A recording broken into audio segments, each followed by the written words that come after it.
자, 첫 번째 키워드 바로 이런 뉴스입니다. 대통령 순방 일정과 경제인 동행이거든요. 이 코로나 영향도 좀 멀어져 가고, 이 계절 자체도 봄으로 좀 바뀌어가는 시간인데, 지금 대통령 순방 일정이 잡히고 있어서 화제입니다. 물론 정책도 우리가 잘 봐야겠지만, 이렇게 요즘 이런 순방 일정 나오게 되면 기술 수출한다든지 이런 호재성 이슈들도 나오니까 잘 봐야 된다라고 이야기를 해주셨던 게 좀 기억이 나거든요. 먼저 어떤 일정들이 있는지 좀 간단히 살펴주시죠. 네, 일단 봄이 되니까 우리도 일상에 막 나가서 원래 예전에 이제 있던 그 일상을 즐기고 싶은 욕구가 있는 것처럼. 맞아요. 네, 대통령께서는 물론 그런 욕구는 아니겠죠. 정말 양 어깨에 이제 많은 짐을 짊어지고 있는데 관계 회복을 위해서 많은 잡음도 좀 있긴 하지만 그것보다 우리는 시장을 얘기하니까 일단 먼저 일본하고 관계 개선을 하기 위해서 어느 정도 딱 발언을 말씀하셨는데 일본에서도 이제 손을 잡은 것 같아요. 네. 그래서 한번 보자. 네, 그래서 이제 만나자라고 해서 딱 좋으실 때 가는 것 같아요. 일본은 이제 벚꽃 시즌 들어가거든요. 그렇죠. 네, 그래서 아마 가시는데 경제인들이 이제 항상 동행을 하느냐 안 하느냐 이 순방을 할 때 보면 네. 그게 좀 중요한 것 같아요. 이 주식 시장을 좀 계속 경험을 하면서 대응을 해야 되다 보니까. 근데 이번에 10대 그룹 총수들이 간대요. 다 가요? 네. 일단은 그렇게 좀 잡는데 경영자들이 가시는 건 아니고 최고 경자나 아니면 CEO들 이렇게 가실 수도 있겠지만 일단은 나쁜 의미는 아닌 것 같아요. 왜냐면 12년 만에 이제 다시 재개를 교류를 하는 거라고 하더라고요. 그렇게 오랜만입니까? 좀 관계가 서먹서먹했었대요. 저 그 정도로 네. 오래된지 몰랐네요. 그래서 그런 부분들이 좀 일단 다음 주로 바로 다가오고 또 가깝잖아요. 그렇죠. 한 2시간이면 가고 이러니까 그래서 그런 부분들 일본 방문 그다음에 4월 이것도 날짜가 정해졌더라고요. 26일 날 26일. 미국 그것도 국빈 방문으로 가시더라고요. 그래서 그런 부분들 그리고 그런 일정들이 좀 정해진 것도 있는데 얼마 전에 그 아람코 회장이 지난주에 이제 이번 주 일정 중에 있다고는 했지만 그 오면서 어쩌면은 5월 달에도 사우디 방문을 할 수도 있다는 얘기도 솔솔 나오고 있고. 네. 왜냐면 빈살만이 왔었으니까. 그렇죠. 좀 답방 차원에서도 가서 답방만이 아니라 가서 이제 매조지를 하는 거죠. 야, 우리한테 일 줘. 뭔가 좀 나오겠죠. 네. 그런 것도 있을 거고. 그리고 또 이번에 일본 가는 것도 좀 중요한 것 중에 하나가 일본이 조금 얄미럽긴 되게 얄미럽잖아요.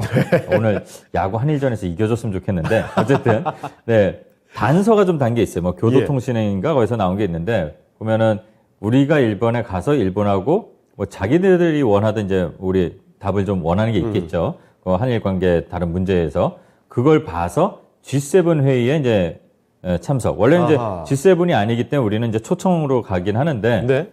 그거를 조건처럼 살짝 뉘앙스가 나온 게 좀 얄미롭긴 한데 어쨌든 대통령께서 좀 대범하게 가셔서 말씀 잘 하시고 외교를 잘 하게 되다 보면 G7까지도 정상회의 참석해서 초청으로 가게 된 그런 일정들이 이제 3, 4, 5월에 좀 있는 것 같습니다. 예. 자, 그런데 우리 대통령 순방을 이렇게 이야기하게 되는 게 대통령의 순방, 이 관련된 뉴스가 나옴에 따라서 증시에도 상당히 좀 영향을 미치고 그렇거든요. 자, 그러면 전문가께서 이 대통령의 순방을 관심 있게 좀 봐야 되는 이유를 좀 설명을 자세히 해 주실까요? 네, 일단은 그러니까 작년부터 해서 러시아, 우크라이나 이제 터져버렸잖아요. 이제 그렇죠. 그러니까 갈등이 이제 폭발해서 전쟁으로 갔는데 그러면서 또 미국, 중국 또는 미국과 러시아 이런 식으로 이제 좀 열강들이라고 예전에 우리는 그렇게 배웠는데 이제 심화되는 좀 지정학적인 갈등들이 더 완전히 이렇게 꽃을 피운 것 같아요. 대만 문제도 있고 그러니까 미국은 다 여기저기 이제 엮인다고 우리가 웃으면서 이제 말씀도 드리고 있는데 이러다 보니까 속된 말로 청팀 백팀 나눈다면 네, 이쪽 청팀의 우방국, 백팀의 우방국 이런 것처럼 네, 지금 어쨌든 세계 중심은 미국 그다음에 러시아에서 이제 중고로 왔잖아요. 그러니까 G2가 이제 미국 중고로 볼 수가 있는데 우리는 이제 미국이잖아요.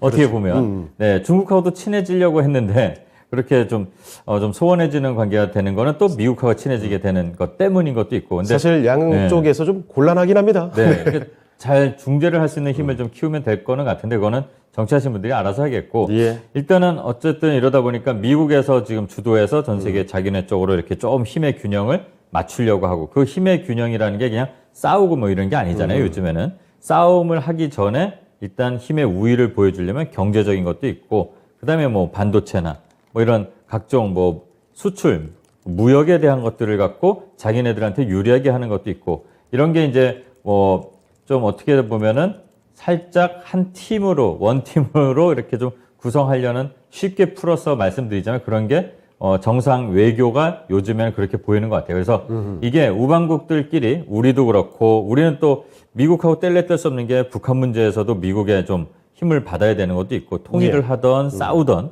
뭐 그런 게 있잖아요. 그리고 또 일본이 우리가 역사적으로는 좀 얄밉고 싫지만 네. 또 북한 문제에 있어서는 일본의 이 도움도 필요한 부분도 있고 맞습니다. 이러다 보니까 우방국들의 각자마다 정책이 있어요. 또 일본도 마찬가지거든요. 북한이 미사일 쏘면 자기네 머리 위로 날아가니까 그렇죠. 네, 우리하고 뭐 이렇게 군사 협정, 뭐 지소미아 뭐 이런 거 해서 또 공유를 해야 되고 그러니까 다양한 게 이제 복합적으로 별로 몇 나라가 안 되는 것 같지만 이렇게 네. 좀 얽혀 있는 것 같아요. 이게 이제 정책들과 공조되면서도 국익에 서로의 국익에 도움이 되는 외교가 중요한 이제 시대가 됐죠. 그리고 예. 또 특히 미국 얘기하다 보면 이제 어떻게 보면은 일본 가시는 것보다 미국 가는 것도 되게 더 중요해 보이는데 예. IRA법이 또 있는데 그렇죠. 네, 우리는 그때 바이든 대통령 왔을 때 가서 이렇게 성대기 탁 맞이지 해줬는데 돌아가선 딴소리 하는 것처럼 그러니까요. 우리는 그렇게 느꼈잖아요. 그리고 그런 얘기 하나 네. 나올 때마다 증시 또 얼마나 요동칩니까? 그러니까요. 그래서 다시 또 뭐 물론 그 기간에 조정이 됐지만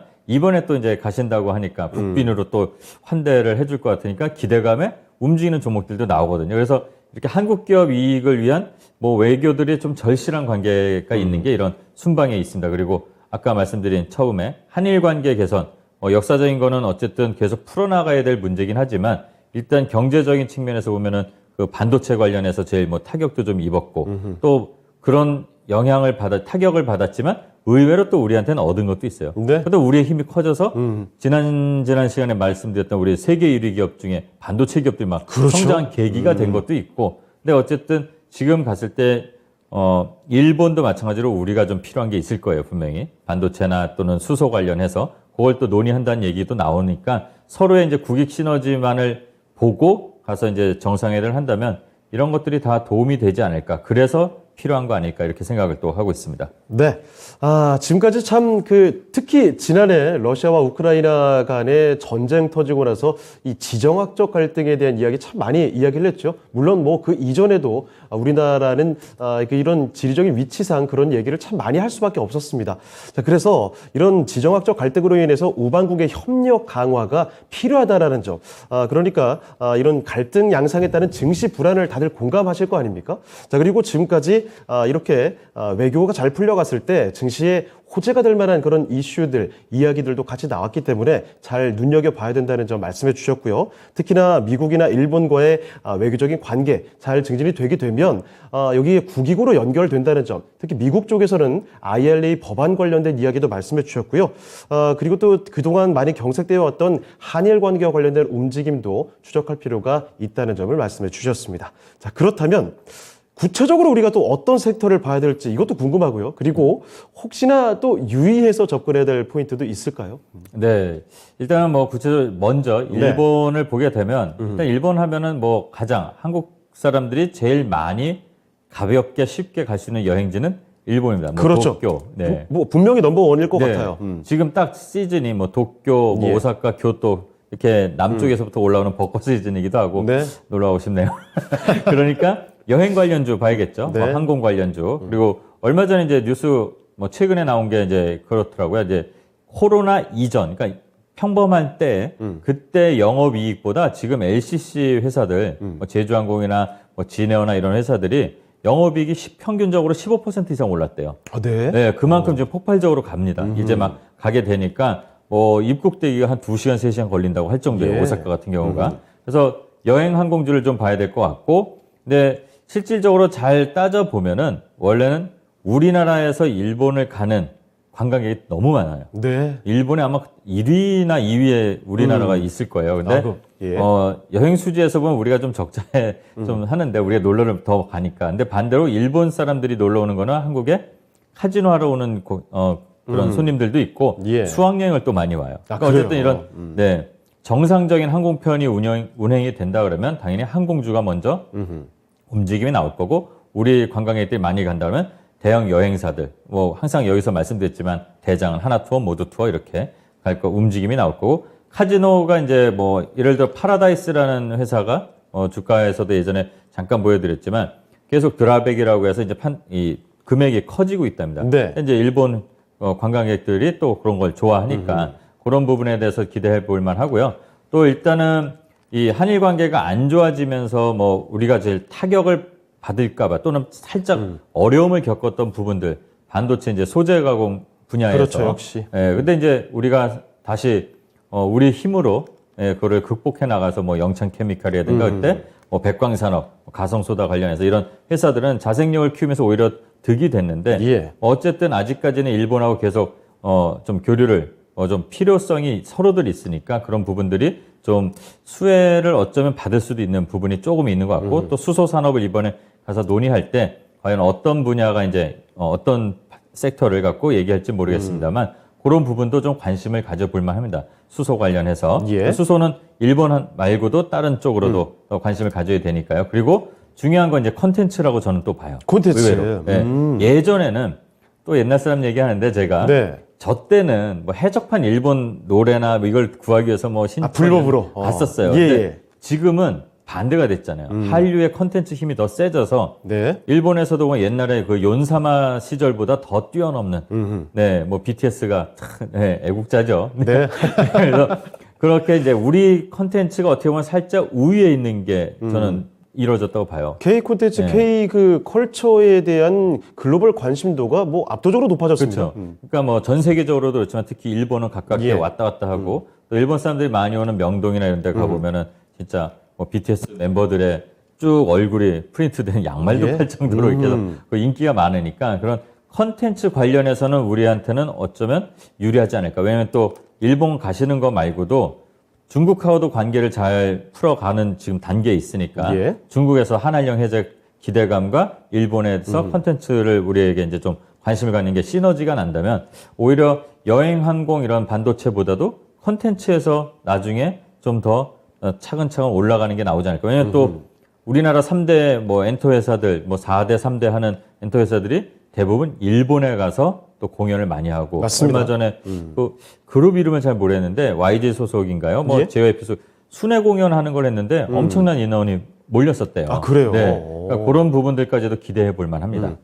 알겠습니다. 자, 이렇게 관련된 섹터들도 구체적으로 살펴드렸습니다. 특히 일본, 미국 쪽으로 집중해 볼 필요가 있을 것 같은데, 자, 이 미국의 IRA 관련된 이야기도 하지 않았습니까? 예. 그러니까 미국은 한번 이제 또 다음 이제 우리가 방문하실 때까지 시간이 좀 있으니까 네. 또 다룰 기회가 있을 것 같은데 제일 먼저 볼 거는 IRA 관련해서 역시. 자동차 및 전기차 관련이 아하. 있죠. 네, 이미 반응이 좀 나오면서 움직임이 어젠가요? 이 네. 시장에서도 보면은 몇 종목 잠깐 차트를 한번 보여드리자면 예. 현대차도 바닥에서 좀 올라오려고 하는 게 있었고 부품 관련 중에 이제 뭐 화신이라든가 이렇게 예. 쭉쭉 거래가 이미 화신주는 들어왔습니다. 강하죠. 이게 이제 가는 게 아니라 예. 이렇게 거래가 오랫동안 횡보하다가 터졌으니까 뭐 순방 기간 동안 조정 거치면서 마침 또 시장도 좀 흔들흔들하니까 예. 거래가 좀 모아지는 그런 구간이 나오지 않을까. 그래서 이런 자동차 부품 관련주를 좀 볼 필요가 있는 것 같아요. 예. 그리고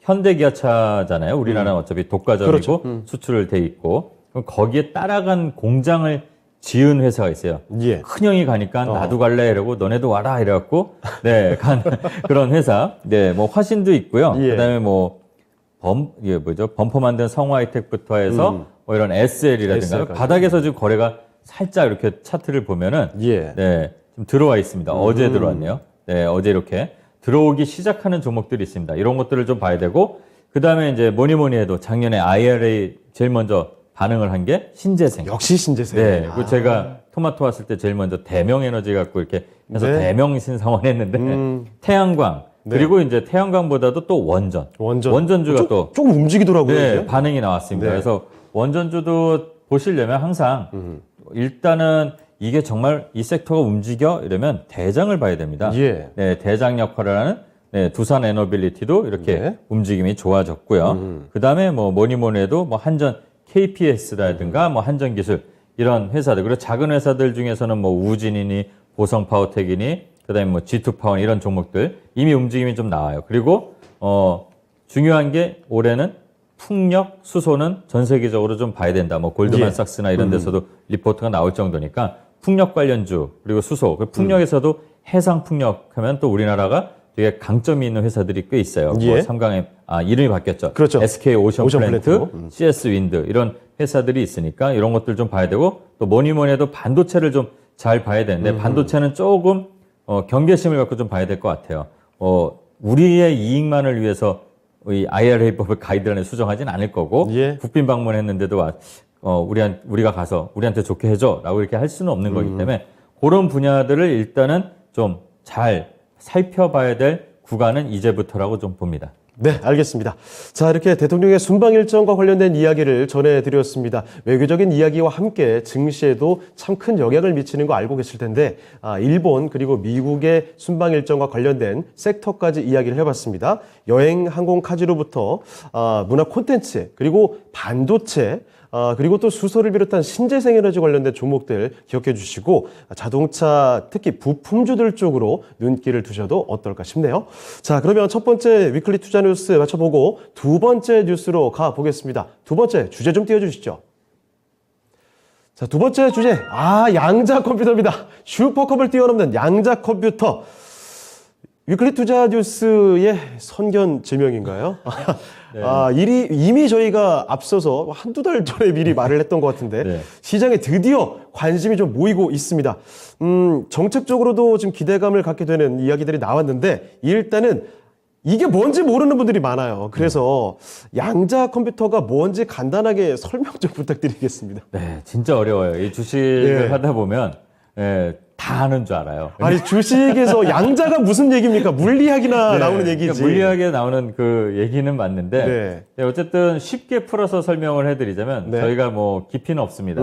수박 겉핥기로 많이 알려드리는 거니까 일상생활에서 이제 우리가 쉽게 표현하자면 이제 컴퓨터가 잘은 몰라도 우리가 이제 배울 때 보면 이제 이론적인 건 되게 싫잖아요. 뭐 그렇죠. 뭔 말이야 이러는데 이진법을 해서 0과 1을 갖고 뭐 한다 뭐 이러는데 이 양자 컴퓨터는 쉽게 말씀드리면 0과 1을 동시에 표현할 수 있어서 4번을 뭐 할 수 있다는 거예요. 그러니까 00, 01, 10, 12 뭐 이런 식으로. 그러니까 이게 또 병렬로 또 계산이 된대요. 그러니까 어렵지만 그러니까 일반적인 지금 컴퓨터보다 더 빠르게 많은 거를 동시에 작업을 수행한다. 이렇게 이해를 하면 돼요. 그러니까 이제 쉽게 말해서 옛날에는 우리가 돌멩이 갖고 또는 손가락 갖고 하나, 둘, 셋는데 주판이 나왔죠.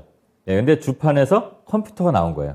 이렇게 생각을 하시면 되는 거예요. 거기서 이제 한 단계 더 앞서가는 차원이 달라진 거다. 그렇죠. 그 컴퓨터보다 더 뛰어난 게 슈퍼컴퓨터 나왔고 슈퍼컴퓨터보다 더 뛰어난 게 나온 게 이제 나오는 게 퀀텀 컴퓨팅이라고 해서 양자 컴퓨터 이렇게 그러니까 쓰는 거죠. 아주 쉽게 얘기하면 연산이 말도 못하게 빠른 컴퓨터다. 제가 뭐 비속어를 해서 말하기 뭐하죠? 어떻게 뭐 빠르게 컴퓨터라 보는 거고요. 쉽게 얘를 이제 숫자로 우리 주식하는 분들이니까 숫자에는 밝잖아요. 만 년이 슈퍼컴퓨터 만 년이 걸릴 계산을 3분 만에 해결한대요. 야, 이거는 그냥 빠른 정도가 아니네요. 아예 차원이 다르군요. 그래서 이게 이제 4차 산업 계속 이제 4차 산업 시대다라고 하잖아요.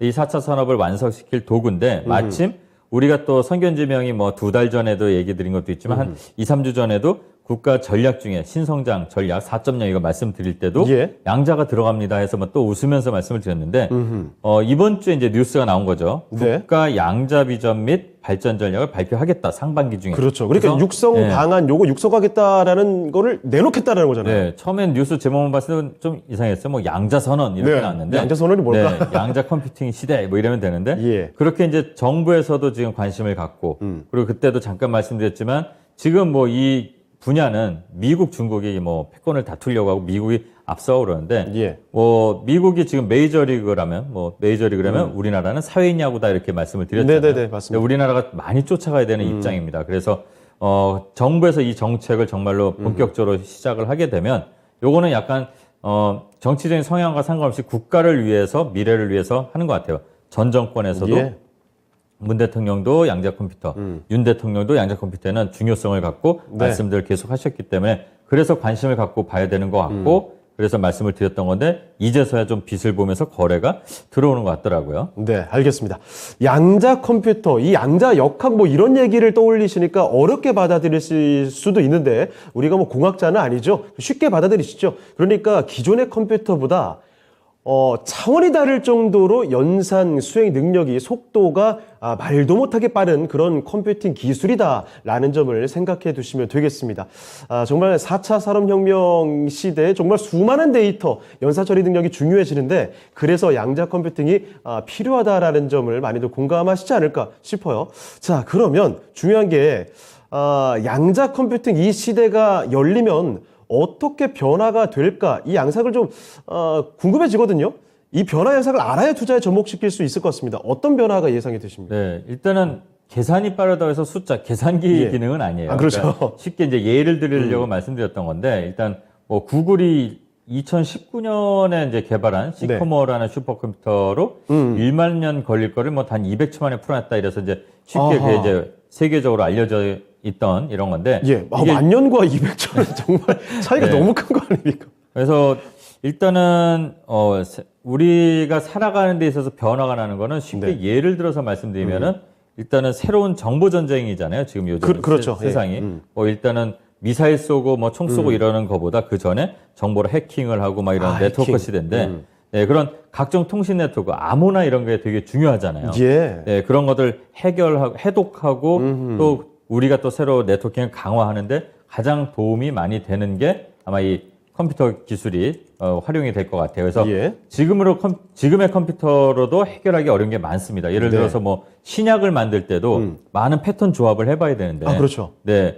사람의 손으로 하는 게 여러 번 하는 게 힘드니까 컴퓨터를 썼는데 그 컴퓨터도 뭐 10,000번 해보는 것보다 10만 번 해보는 게 낫고 100만 번 해보는 게 낫잖아요. 그렇죠. 그거를 빨리 해보면 더 좋은 거죠.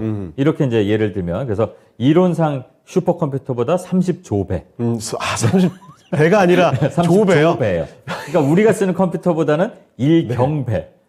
이게 단위가 뭐 이거 이렇게 맞아요? 된대요. 이거 맞는 겁니까? 예, 그래서 뭐 이렇게 할 수 있으니까 우리가 이제 정보 전쟁 시대 이렇게 네. 나오지만 이거 말고도 일상에서 보면은 미래 이제 우리가 모빌리티 시대라고 해서 UAM, 그렇죠. 뭐 에어택시 이런 게 나오잖아요. 근데 에어택시나 이런 거 보면 예전에 저는 사촌 형이 그런 얘기를 해준 적이 있어요. 너 네. 미국에 나중에 유학 가려면 다른 거 하지 마. 이거 공부해. 그게 뭐냐면 교통 체계를 뭐 공부하는 걸 한번 해보랬었어요. 그게 뭐냐면 그래요? 나중에는 이 세상이 네. 영화 제오원수에 나오는 것처럼 에어택시가 나갈 네네네. 거니까. 근데 저는 그랬죠.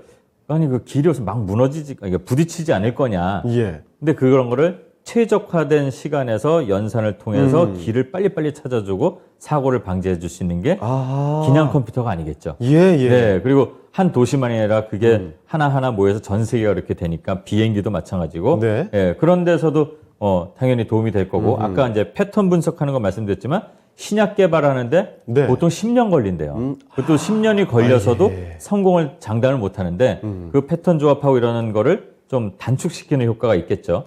그리고 제일 중요한 거 주식하시는 분들. 네. 제 직업이 없어질 수도 있는데 시장 상황 예측. 네. 예, 그리고 분석을 더욱 정밀하게 합니다. 근데 이거 이게 정말 전문가님 무서워요. 말씀 안 하셔야 되는 거 아니에요? 근데 그 시대까지 살 수 있을까? 근데 더 무서운 근데 이게 가능할 수 있는 게 뭐냐면 또 재밌는 게 얼마 전에 AI 챗봇 이렇게 AI 딥러닝이라는 건 계속 배워나가고 스스로 생성해서 지능을 뭐 발전시키는 거잖아요. 네. 그것과 연결이 돼 버리면 정말 무서운 세상이 되는 거죠. 네, 그래서 편리할 수도 있지만 어떻게 보면 조금 무서운 세상이 될 수도 있는 것도 있고 네. 또 좋은 쪽으로 얘기를 하면 이제 기후나 환경 등 아까 시장 예측을 이제 컴퓨터가 네네. 계속 빨리 할 수도 있고 그랬다 그랬잖아요. 근데 기후도 마찬가지. 기후도 알고 보면은 지금 우리가 인간이 정복을 잘 못한 거지만 네. 이 기후, 기상, 비 이런 날씨 같은 것들 정보를 분석을 잘 해서 환경 문제를 해결할 수가 있죠. 뭐 아프리카라든가 비가 안 오는 지역들, 네, 그런 문제들도 해결할 수 있는 게 이 컴퓨터로도 가능해질 수 있지 않을까. 그리고 그 외에 더 많은 것들은 제 머리가 컴퓨터가 아니라서 네. 기억이 안 나네요.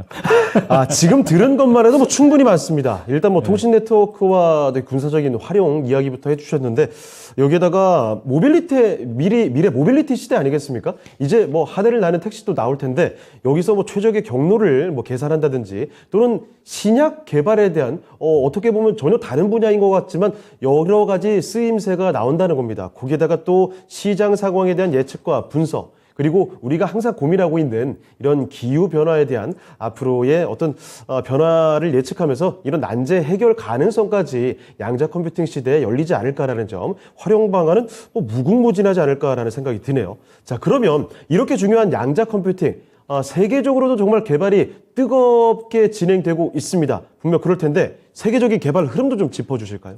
간단하게 설명을 이제 몇 나라 보면요. 예. 미국이죠. 뭐 일단 2018년에 양자법을 제정을 해서 네. 5년간 한 13억 달러, 그러니까 지금 돈으로 거의 2조 가까운 돈이 되겠죠. 네. 그리고 중국은 이해 지지 않습니다. 미국의 10배 수준의 자금을 R&D에 대단하네요. 투자합니다. 네. 역시 숫자가 달라요. 역시 대륙이네요. 네. 그리고 유럽과 일본도 조단위 투자를 하고 있고 우리나라는 조금 아쉬운데 네. 향후 5년간 500억 수준의 이제 투자 계획을 한다고 합니다. 위에 뭐 조단이라고 말씀해 주셨는데. 네, 좋게 생각하면 우리가 이제 반도체 기술, IT 기술 많이 발전돼 있고 네.